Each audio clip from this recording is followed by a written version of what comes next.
Papa, Yes. I want to say to everyone hi. Okay. Okay. Hi everyone. કે રામ રામ. રામ રામ ને મોજે બોજ ને. હા હેવ ગુજરાતી આવડે તો દીકરા હેવ ઓકે હેવ ડમ જા okay now you can play okay.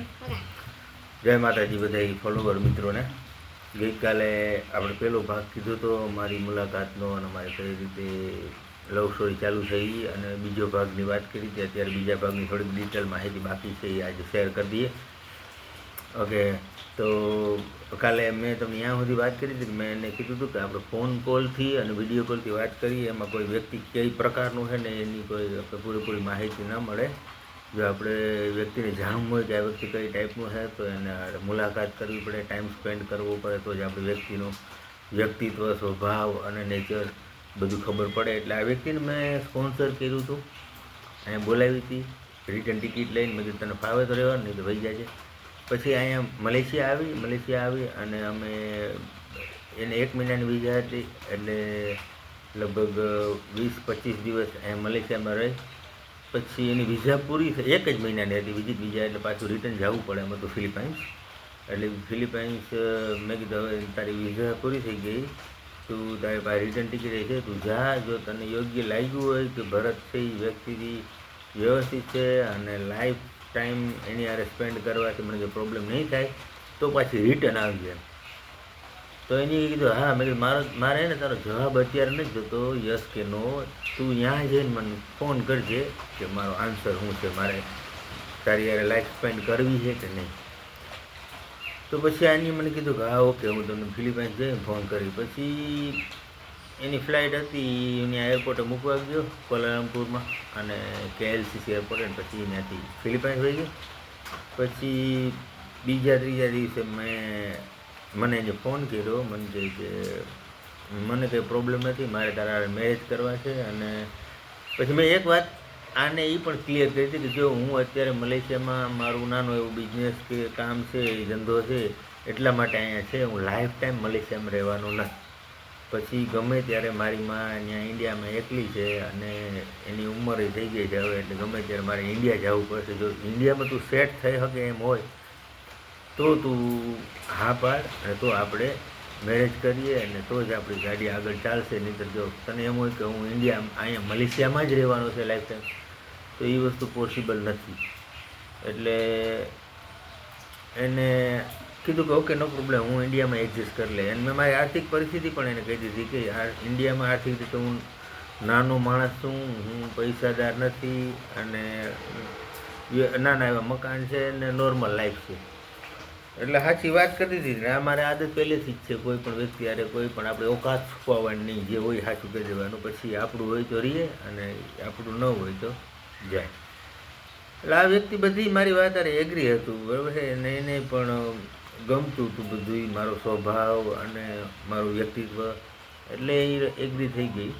અને પછી હમણાં થોડીક વાર પહેલાં વિડીયોની શરૂઆતમાં આવ્યો હતો ને, હાય એવરીવન કરતો તો, એ મારો સૌથી મોટો છોકરો છે. એનાથી એક નાનો છે માહિર અને એક છેલ્લી નાની દીકરી છે, એનું નામ છે વિનિશા. એ તો હજી 2-3 મહિનાની છે. મારા 3 સંતાન છે ને અમારો સંસાર સુખી છે, હેપી છે, કોઈ જાતનો પ્રોબ્લેમ નથી. આ વ્યક્તિ પણ એટલું બધું ખાલી વિદેશી કહેવાનું જ છે અને એકદમ નોર્મલ વ્યક્તિત્વ છે, ડાઉન ટુ અર્થ છે, સિમ્પલ વ્યક્તિત્વ છે. ખાલી આ તો વિદેશી કહેવાની છે, આપણી કાઠિયાવાડની હોય ને એવું જ છે એનું વ્યક્તિત્વ. ખાલી ગુજરાતી ભાષા નથી આવતી, એ પણ હવે ધીમે ધીમે હું શીખવાના છે. અમારી બહારની ભાષા બોલે pure. Okay, tell me something about your culture. Say what if the man will like girl, and what is the process?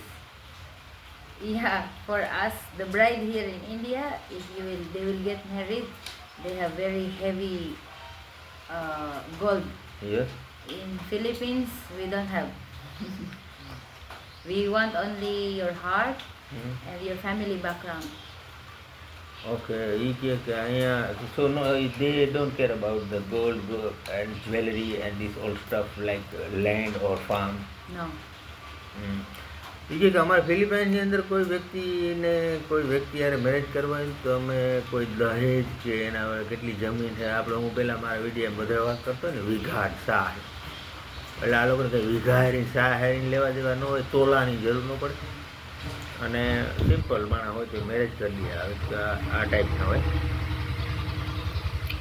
અને એ પછી હમણાં છેલ્લા 1 વર્ષથી અમે ઇન્ડિયામાં મૂવ થઈ ગયા છે.